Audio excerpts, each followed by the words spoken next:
event of Blockchain Australia Week. So thank you so much for having us.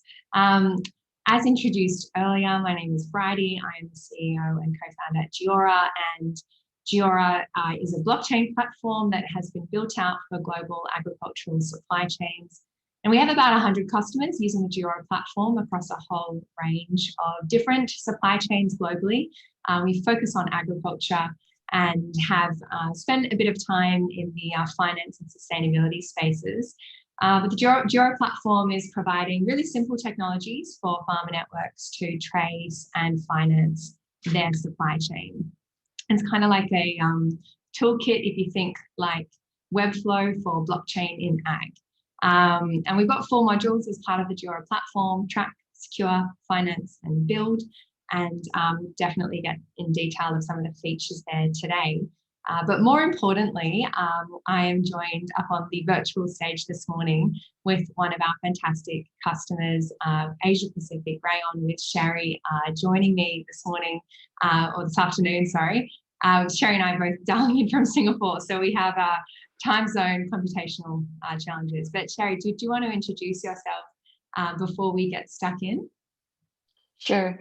Thank you, Bridie. And it's nice to this is my first time I'm on a blockchain panel. So hello, everybody. I'm also calling from Singapore.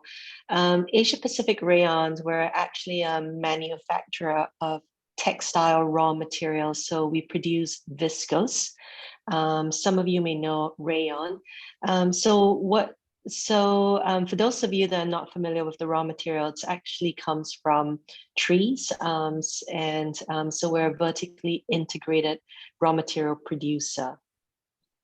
Yeah, I think that's, we always love being able to showcase an actual customer, particularly at these kind of events like this week. It's really exciting to share your story, Cherie. And probably in the audience here, I'm hopeful that there are some farmers, but we probably have an audience more familiar with crypto yield farming than actually, raw material production. So maybe in just 2 minutes, can you just give a really brief overview of your supply chain and maybe some of the key challenges that you face, what markets you're operating in?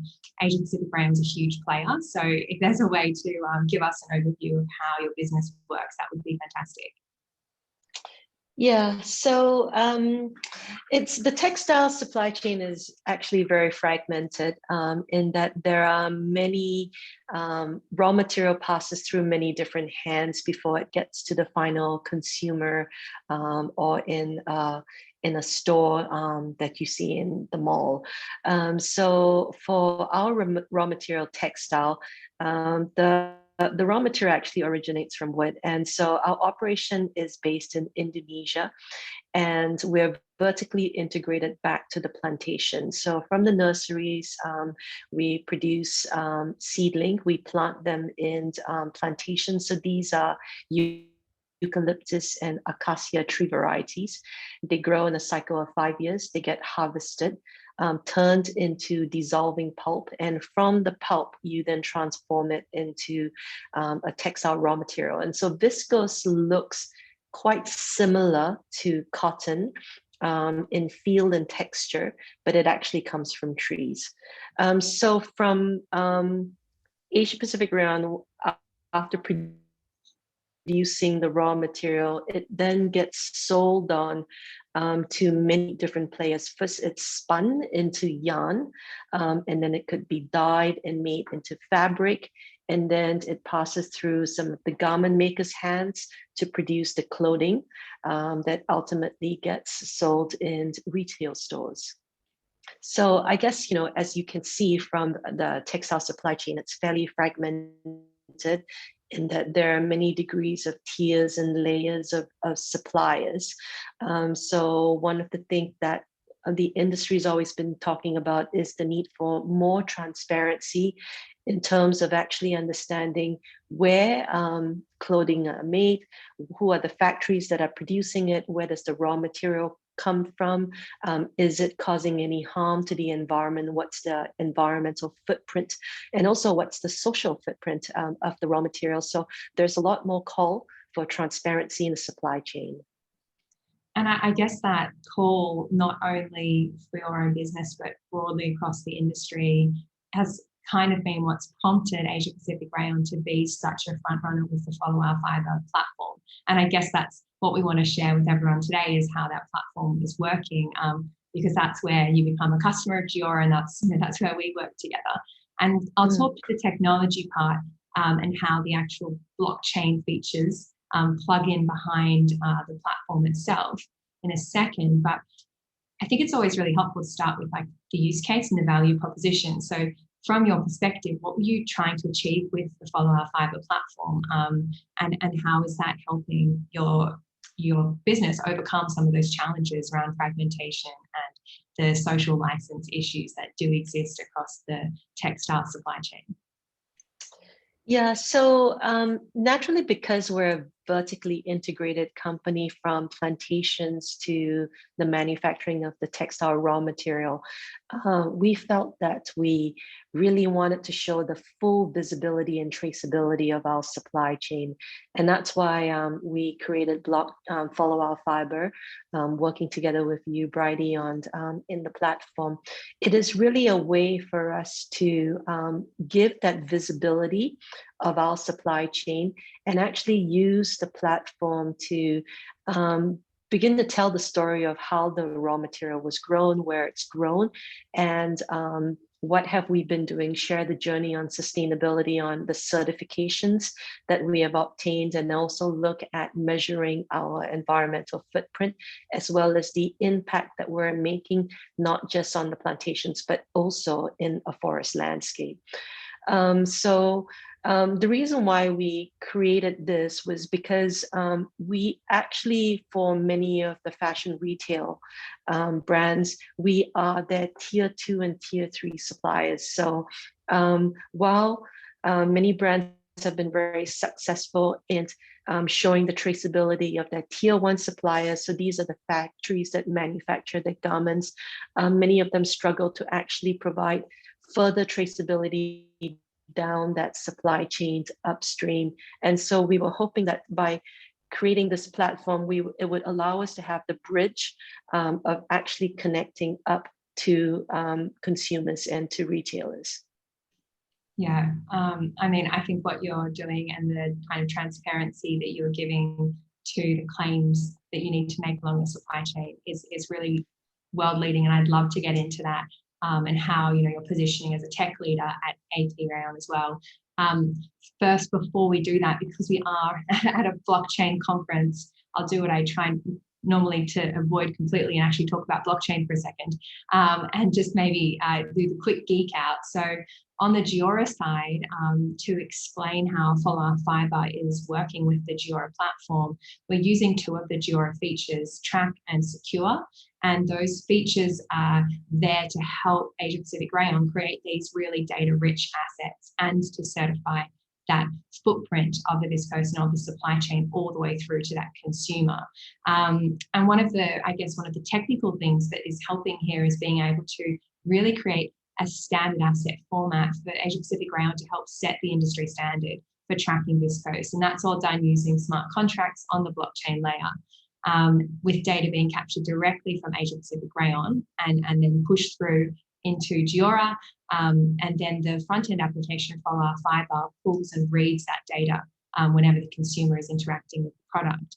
I think one of the really cool things that we should flag about this story is we actually integrated the entire Follow Our Fibre application without writing any smart contracts or blockchain-related code at all. It was just standard API calls. And that's really where, as Geora, we look at pushing the industry to make it easy to adopt this kind of security and certification process within an existing supply chain. And if we say, that data is living there, it's in an asset record, it's within Geora, obviously the Follow Our Fibre application is using that. But Cherie has really big plans for what they're going to be doing around sustainability and engaging with the whole supply chain. And the benefit there is that not just Follow Our Fibre, but also other applications are able to read that data. It's kind of display agnostic in a way. So different customers have tools to use that data, share it, and highlight it in different ways that suits their use case. So if anyone wants to go into the tech more, we can definitely do that. But I think one of the challenges at conferences like this sometimes, and just when you get download a whole lot of information about emerging technology, is really looking, how do I get started? How do we pick up these tools and get started in this space? And sometimes the concept of an end-to-end supply chain feels a little bit intimidating when we think about full traceability and full transparency. And I know you and I, Cherie, have a different view on this, but I'd be really interested to hear from you. What were the drivers for Asia Pacific Rayon to step out as a leader in this space, and how did you go about overcoming that initial technical barrier in adopting this tech and saying this is going to be part of our future? Yeah, and thank you, Bridie. I really appreciate how you've just explained how Geora works, because to be really honest, we have a vision of what we need in terms of how do we show traceability in our supply chain. And very often, I guess, working in sustainability, there's so much we do, but actually packaging this in a platform that allows us to also use this not just show traceability, but also as a communications tool to be able to share with insights with our customers and the supply chain about actually where the raw material comes from, and who is actually making those raw material. I think is also very powerful, because sustainability is not just about managing the environment, it's also really about looking at the social impacts that you're making. So what you've just explained, it's not something that we understand, but I guess the collaboration, or the strength of the collaboration, is taking the vision of where we want to go and you helping to develop the back end of it. And I guess the reason why, what's driving us to do this is because the industry is demanding a lot more transparency. Transparency around where the raw material comes from, but also transparency around how we're managing our operations, how we're mitigating on emissions. Can we actually put a number of key performance indicators to benchmark ourselves in terms of where do we stand in the industry in our compliance to industry standards, in this case, managing our chemicals and our waste and effluents, and are we sourcing certified raw material, and what kind of certification schemes do we have? So it provides that ability to give that visibility, but also to drive continuous improvement as to how we're actually making bigger impacts year on year. So we felt that we really wanted to run out and deliver a platform to show this visibility. And it doesn't stop there, but it's really about driving that continuous improvement, because I think that's what's being called for all companies today, and the fight against climate change. Absolutely. And I guess it's a good tie-in, because it is Earth Day today, and we've seen some pretty big announcements this week around sustainability from companies like PepsiCo. And I know you do have some really big goals. And when you go about setting that internally, I'm totally curious from a sustainability lens and from a view on where we could be headed from a value adding perspective. Like, what are those goals that you're setting, and what are your hopes for the future of the industry? Yeah, so happy Earth Day, everybody. And it's great to be celebrating Earth Day with a panel of women on technology. So I think there are really three things. So one of the things we have signed up to last year, Asia Pacific Rayon, is the UNFFC's charter, fashion charter, calling for the industry to reduce its greenhouse gas emissions by 35%. And we're looking to make a commitment that goes beyond that. So this is about minimizing our greenhouse gas footprint per product intensity. Also, because we are a forest-based industry, this is really not just about responsibly managing our operations on forest plantations, but it's also the role that we can play in forest conservation.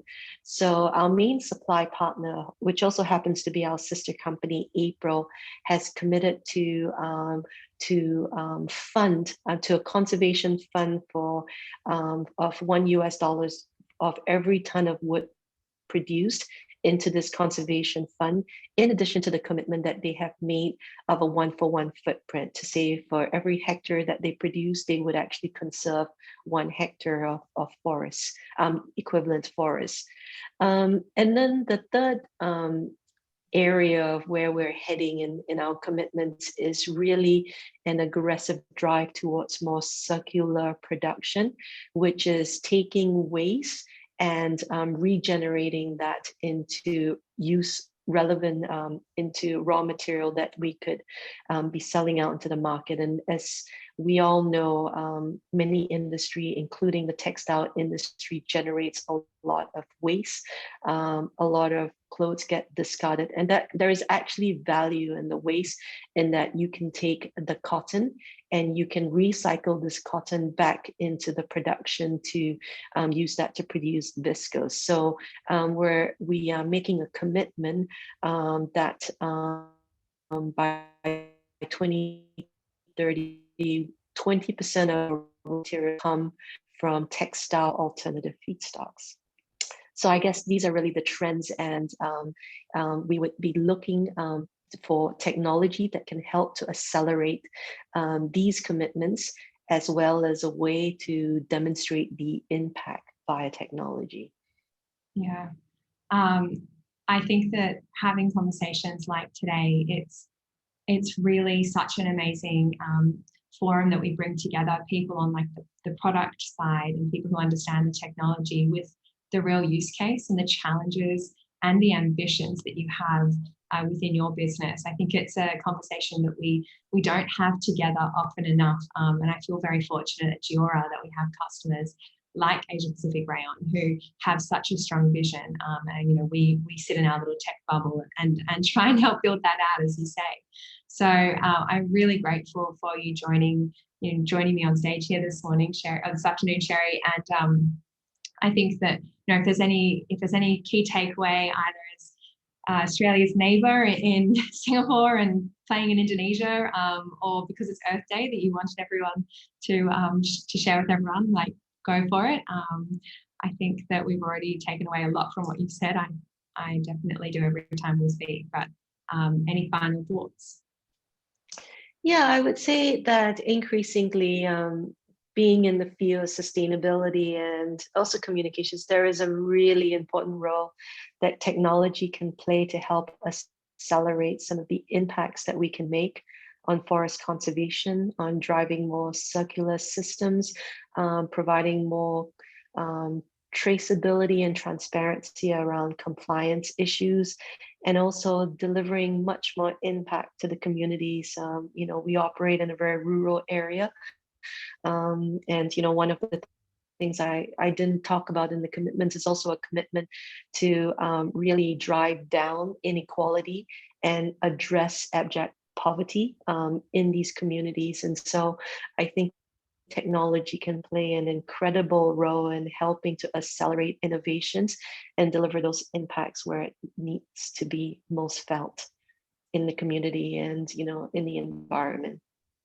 I couldn't agree more. And I guess from a technology perspective, the only thing I'll add before we hand back over to you, Ambrose, is from a Geora perspective, we are so grateful to be working with champion customers like Asia Pacific Rayon and doing all the work we do to capture data from the source, from upstream, and pass that down the supply chain, run certificates through the platform. And I guess a little bit of a call to the blockchain community to say that there is a lot more that we are looking at Geora, and looking at ways that we can improve on our product offering to customers like APR. There's really interesting things we can do when we look at different applications of tokens on top of this data to get more security around certificates, to link in with finance, real-time payments. And this is all part of our vision and our roadmap at Geora. So thank you so much for joining us today, Cherie. But I'm really excited to see what as an industry we can continue building out to help provide you with tools to keep meeting those goals. So please, if you want to have a look at our platform, go to geora.io. You can sign up today. Otherwise, reach out to me. We're totally interested in partnering with more Australian tech companies. And yeah, really looking forward to hearing next from Everledger and seeing what conversation follows up. So thanks so much for having us here today, Amy Rose. Thank you. Thanks, everybody. Thank you so much. That was really amazing. And it's one of those rare stories that you get to hear these days, those warm and fuzzies, and it's all around blockchain and technology, so it's even better. And yeah, like you said, it's just all ladies on this panel, so it's incredible that we've reached this point. Next up, we have Louise Mercer, from, the Chief Experience Officer at Everledger. I'm going to hand it over to you, Louise, to share a little bit about Everledger. Thank you, Amy Rose. Thanks for having me today. It's great to be here. So Everledger has been around we just had our 6th birthday, in fact, and I think that makes us quite old in blockchain stakes, which is both a privilege and in some ways, incredible, I think, to look back and see how far things have come, and just the migration of conversations, I think, that's brought us to this point and this week, and to really take stock, I think, of how much progression there's been had. The business of Everledger, if you're unfamiliar, has been in traceability, similar to what we've heard since origination as well. Leanne Kemp, our CEO and founder, saw an opportunity to address limited supply chain transparency in diamonds, and diamonds bled into gemstones, and gemstones bled into jewelry, and jewelry bled into luxury, and on it goes through wine and spirits and art and electric vehicle batteries and you name it.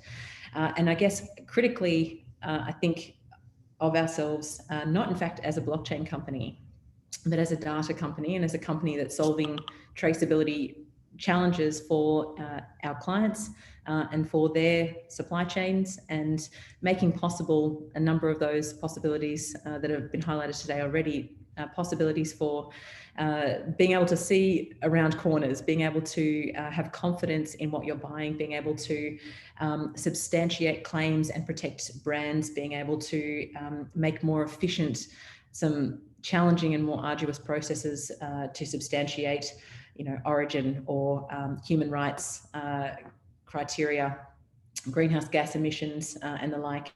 So it is, I think back, and I think what's been the hardest bit about all of this, and the blockchain aspect, and considering constant questions of architecture and appropriateness, and trying to optimize as the technology has unfolded in its capabilities, is certainly a challenge, and an ongoing challenge. But in fact, I'd say the largest challenge for us in supply chain has been effectively dealing with multiple customers at the same time, suppliers, retailers, end consumers, certifiers, auditors, all of those different parties in the mix, legislators, and also the data. So inevitably dealing with industries for whom we're now, at a precipice of saying, you can trace this, and dealing inevitably with the immediate reactions of, well, that is just impossible. There's no way that we can speak the same language.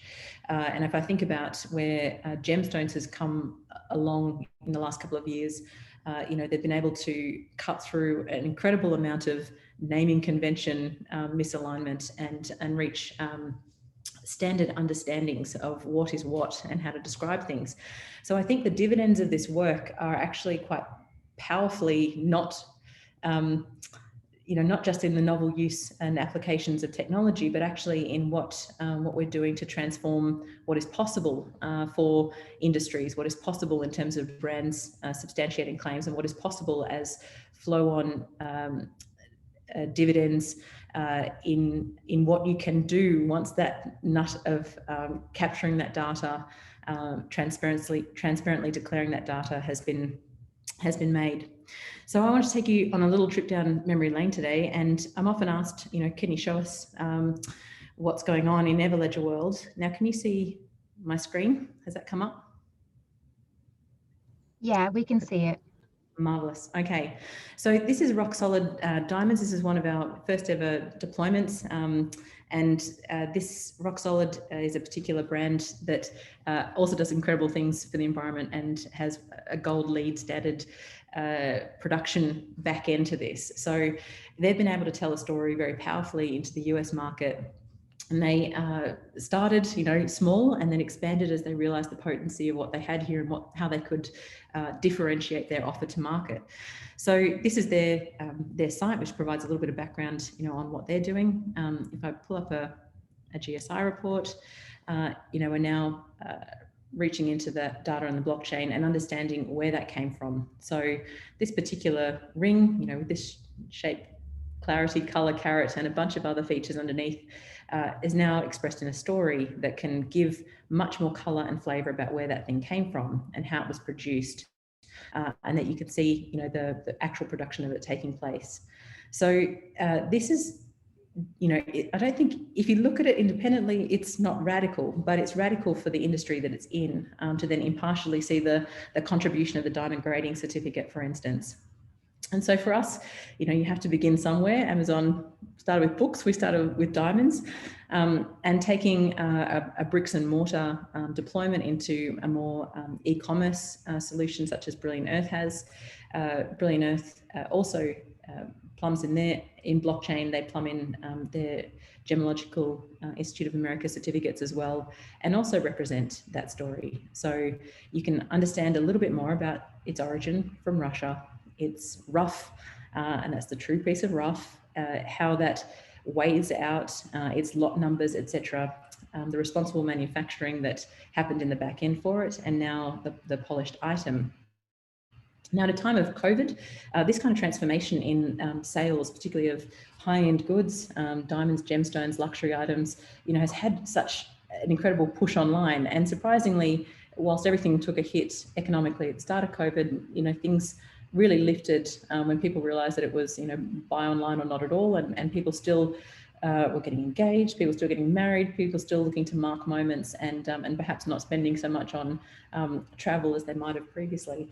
So interestingly, the confidence that this has brought to e-commerce has been quite incredible, and one of the, I think, real wins out of using this kind of technology to substantiate where something came from. So it's an ongoing journey for us, and I think our back-end platform, I think, has got a long way to go as well. But it's an ongoing development process. For us, we enable our manufacturers to load in information into our system. Let me go find some nice big one for us. I think there's one that's oh, I can't actually move my screen around, so I've got the too many things on top. There we go. So we can use a search and sourcing type backend to what we've got. If I give that an apply, we can search for things that matter to the industry as well, such as whether or not something met responsible jewelry certification on the way through, or it has certain certifications on the underlying attributes. Hang on, I'll go back to the filters and just show you rather than tell you. So you can search for suppliers, you can search for sustainability metrics, you can search under the types of compliance that you might be looking for, all that are relevant to the particular market and industry. So hang on a second. I'll just find, oops, what am I doing here? Let me not apply all the filters. Clear filters.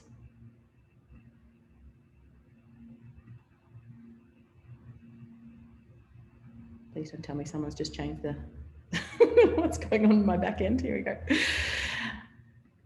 I'm going to move on, I think, because I don't want to waste time on this one. All right. So for us, our platform is largely in service of the back end data providers and B2B suppliers who are looking for sourcing and who are looking to do the transaction online between of those stones. What we're finding, though, increasingly is that this is information that has to be plumbed in to existing markets and where diamonds and the like are currently traded. So for us, the API integration is a big part of what we do. I'll move on to the Gemstone deployment that we have. We do this in a partnership with Gooblin.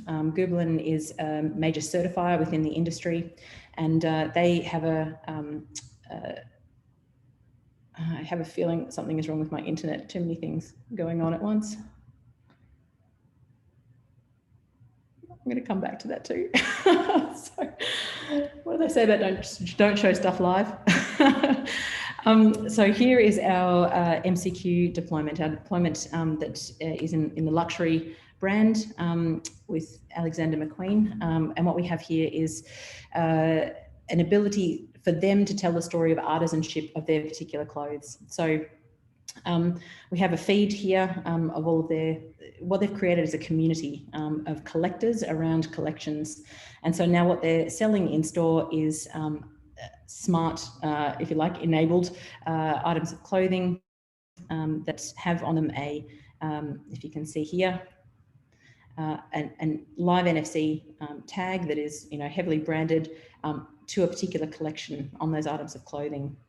And so what you can do is drill into that in store. If you tap on that, that's going to come alive with a story about how that was made, who the collaborators were on it, and the story that they tell about the act of that collaboration.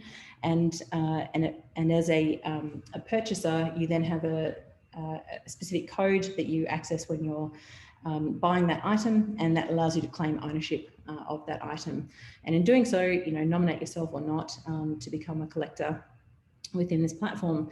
Now, what this opens up is a really interesting line of sight to what Cherie talked about earlier in terms of circular economy and recycled fashion. So at the time at which you wish to, Kim Kardashian wishes to resell her bomber jacket that she wore once, it's appreciated in value rather than declined. And the fact that you can authenticate where it came from presents a very compelling story to its origin, its authenticity, and in fact, the value that's been added by subsequent owners to that particular item. So I'm going to stop sharing for a moment and just jump to another one. There we go. So wine and spirits is another interesting space, and being able to tag items securely, to be able to verify where they are in the world, to be able to verify that they've been opened or not, and to again showcase the story of that particular process that's been behind the scenes about how that was manufactured, criteria that might have met, the bottle integrity, and whether or not that's still in place, and whether for a lot of manufacturers and distributors, whether or not it's actually gone to the place that it was meant to go to. So encountering certainly a lot of misuse or misappropriation of wine and spirits as they travel through the world, it really opens up the opportunity for supply chain traceability to say, was this authentically made? Has it remained intact? Has it been delivered where it was meant to go? And now is the right party receiving it, and to create a new experience. So when that receiving party has it, they can, authenticate for themselves that it is what it says on the tin, if you like, and in fact, the item is legitimate and authentic. So for us, sustainability is a big part of our world, and I think it is Earth Day today, part of all of our worlds. And the challenge with sustainability is not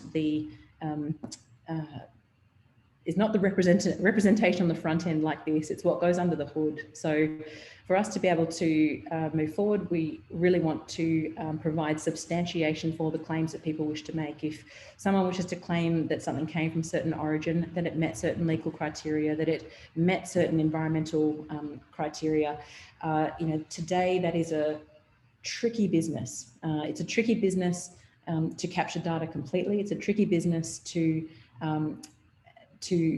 represent it in a way that people trust. It's a tricky business to substantiate equivalencies across the world. So the extent to which we can cut through that noise and provide an easy means to be able to showcase how that data came to be, that you're able to drill into it in an authentic and trustworthy way, where it can be, substantiated, it's come from those third parties, that you can then, when you transact, you become part of that item story.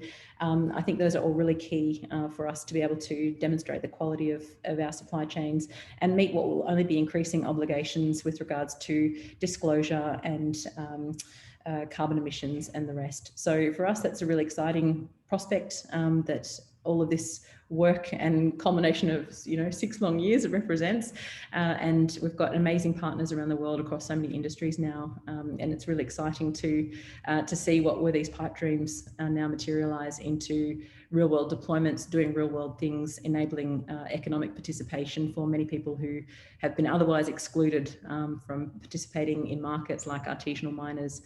So that's a bit of Everledger's story. Happy to take any questions at the end.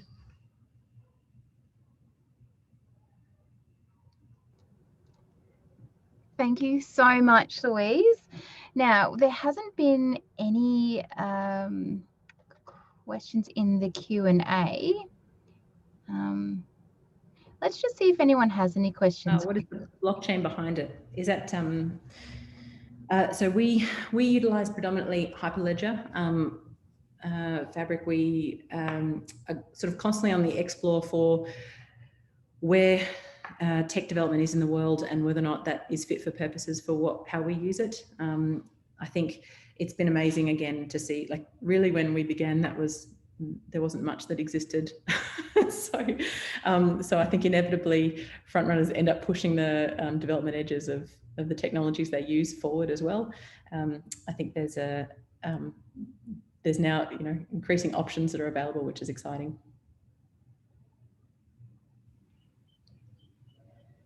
If we're going into general questions, I might just add to that, Louise, and say I totally agree, and I think it's really great that we've been able to see all of the technology advance to where it is. I mean, we're Ethereum based, so we constantly play with other protocols as well. We most recently trialed deploying some of the contracts on Polkadot, and I think it's really important. I can see a question coming through around like the different platforms interoperating, that we do keep that front of mind, and that companies like ours, like having those relationships where we say, yeah, we service parts of supply chains and we need to be able to interoperate, share data, understand how the different protocols work is like so important. And I mean, I know that that's something that Everledger has always been front running with, and we've been fortunate to have the same view, I think, rather than boxing ourselves in.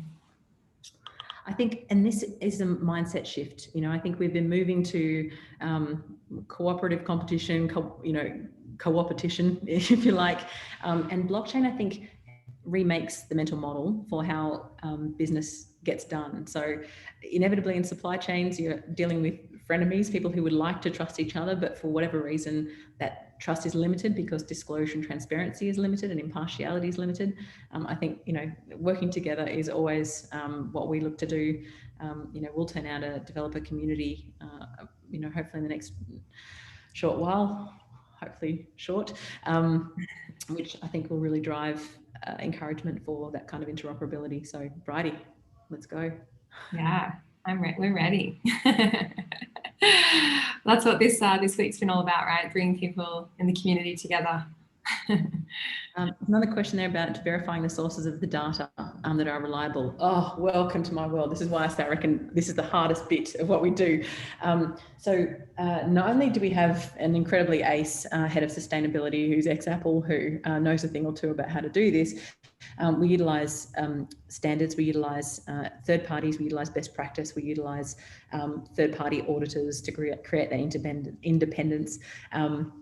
And it's a process. So, we have to effectively understand what are the myriad of applied standards within an industry, who is harking out to what standard, and then help that party to meet it. So whether or not they're getting that independent verification plumbed in from that third party, whether or not there's, we use OCR and all sorts of technology to expedite the data normalization and quality assurance of what goes on chain. Increasingly though, we set very high bars for it. We've actually had to pare them back so that we can help companies go on a journey where they can upload more, but there's clarity and disclosure about what they've uploaded, you know, what claims they can make and what claims they wish to make, and the journey that they're on, hence that, that slide with the coloured dots.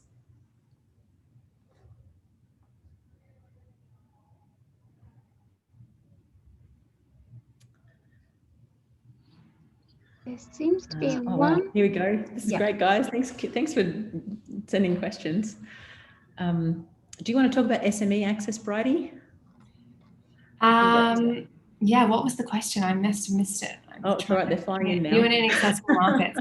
Yeah, I think that, I mean, ag tech is, I was speaking about this yesterday, it's an interesting space in that it's absolutely booming at the moment. And for us, being able to partner with other tech providers in the space is really one of the ways that we roll out technology. So if we think about some of the systems that already integrate into Geora, I mean, AgriDigital, that is where we came from.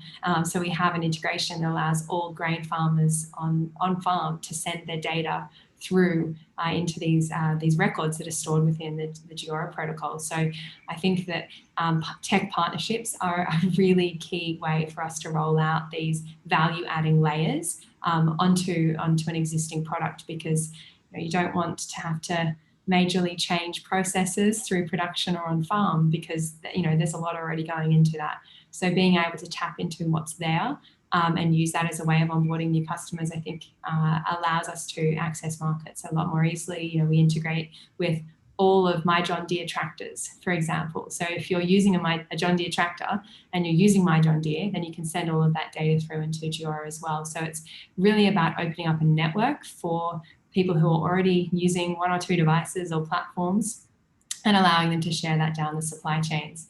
I think for us here in Singapore, it's a different market in Asia, and I think it's an awesome opportunity considering Australia's position and goals within the region to look at how Australian tech is servicing the Asian market.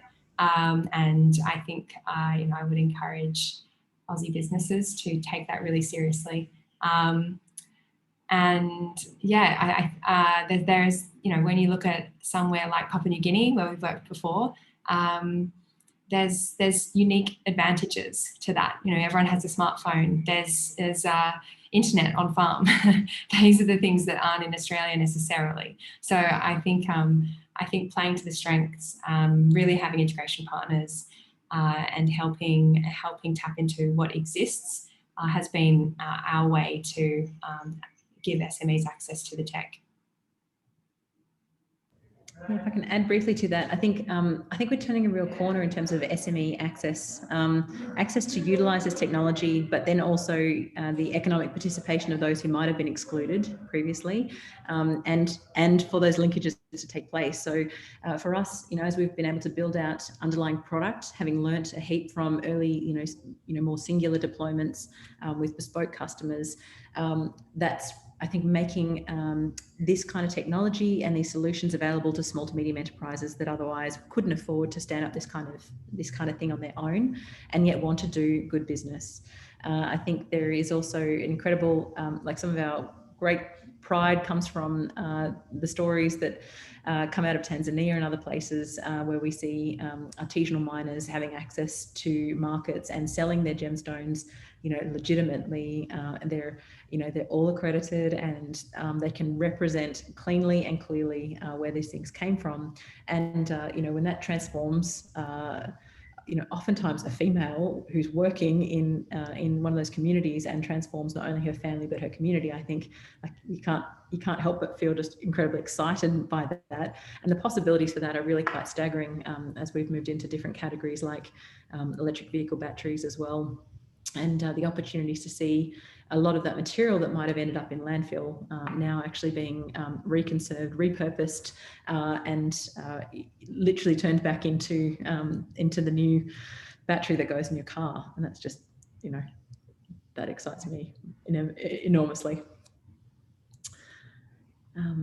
Okay. Oh, insurance liabilities, Batara. Thank you for asking that. Insurance is my background, and yes, having known how finite jewelry and specie is documented and insured and reinsured by the world's largest insurers, there is an incredible opportunity here. I think for us and our industries in certainly where we began in high value assets, enabling trade finance and enabling confidence of insurers to understand what they were underwriting, it's massive. It's a huge economic enabler as well. In diamonds, there was a huge retreat of finance because there was, double issuing of stones and, perhaps a lack of transparency on stock in play. And insurance, I think, is an incredible beneficiary from this kind of data. Is it a 1 carat diamond ring, or is it a 1 carat flawless in a platinum setting, which has a marked difference on its value? And I think as well, all the insurances of movement of materials in flight through their supply chain process. I think that's so interesting, Louise. And I know we're kind of running out of time here, but I just wanted to, it always blows my mind when we talk about these challenges across different supply chains, how similar they are in their kind of core nature. And what we're doing here is really shifting the model so that it's asset backed. Our risk profiles, our credit profiles are directly related to the product and to the person. And when we think about financial inclusion, that's so fundamental, that shift that comes when we actually can see the assets no matter what their size is. And we don't depend on having a direct banking relationship with the client because we have enough data that we can understand what their credit profile is and what their risk is and how is the bank exposed over time by financing an asset, which looks different when it's in seed form versus when it's in a crop versus when it's harvested, and actually providing that data in real time in our world. I mean, it's the same for you. It's actually being able to differentiate something that was previously not able to be differentiated with this tracking. And then what can we do on top of that by making things cheaper and more flexible? Yeah. And I mean, if NFTs isn't a key part of this world, I'm not sure what is. Because I think it all layers on, right? So we've got the ability to rethink sort of the economics of these trade systems as much as dealing with the materiality itself. There's a couple of other questions. One was on integrating transport and logistics. So yes, any party in the supply chain can be integrated. Depends on which industry you're talking about, but it's increasingly we've got, as Bridie would have as well, increasing patterns of how does stuff move from A to Z, and transport and logistics has a key role to play in it. And it's just about the practicalities of how that data is contributed and verified, and upstream and downstream. Thumbs up that's correct. But yes, it all helps to close down the gaps, and the more gaps we can close, I think the greater transparency, the greater trust in these delivery systems. Information storage questions. Are we out of time now, Amy Rose? I don't know when we're going to finish. We can keep going. 2 more minutes, so probably one more question. Okay. So information storage. I need an architectural diagram, I think, to go through that. But so we are very careful about what we store on chain, and we have to create the digital fingerprint of that so that it is unequivocal about what it is, but that we don't store information about individuals on chain. We are very careful about the fact that this stuff is immutable. So for us, we also have, in some instances, systems of data storage that complements that data. It could be visual files, etc., that's pulling from other data storage systems, so that we can bring the performance of real-time visuals in as customers need it. So it depends on what problem we're solving, but yes, I mean, where data is, what is being recorded on chain, how the performance delivers out the back end, or the front end, I should say, to make sure that the experience is clean and at standard of what you'd expect from a normal website. That's a constant topic of conversation and decision making.